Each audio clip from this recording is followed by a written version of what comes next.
धुळ्यातील civil hospital परिसरातून रुग्णाच्या नातेवाईकांचे मोबाईल चोरणाऱ्या मालेगाव येथील 2 सराईत गुन्हेगारांच्या धुळे शहर पोलिसांच्या डीबी पथकाने अवघ्या 24 तासात मुसक्या आवळल्या आहेत. फर्यादी कैलास कुसुमोढे हे रुग्णालयाच्या वार्ड क्रमांक 33 बाहेर झोपलेले असताना पहाटेच्या सुमारास अज्ञात चोरट्याने त्यांच्या खिशातील मोबाईल लंपास केला होता.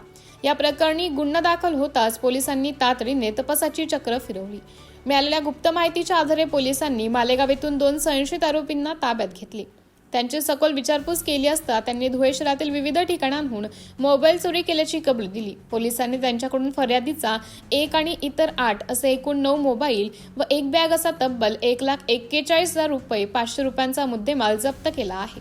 सदरची उल्लेखनीय कामगिरी पोलीस अधीक्षक विशाल आनंद, अप्पर पोलीस अधीक्षक अजय देवरे आणि उपविभागीय पोलीस अधिकारी राजकुमार उपासे यांच्या मार्गदर्शनाखाली करण्यात आली.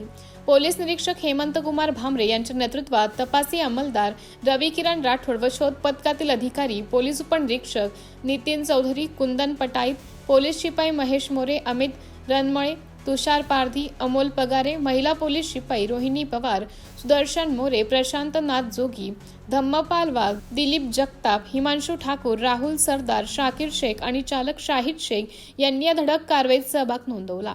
MDTV न्यूज साठी जिल्हा प्रतिनिधी माहेश्वरी शिसोदे, धुळे.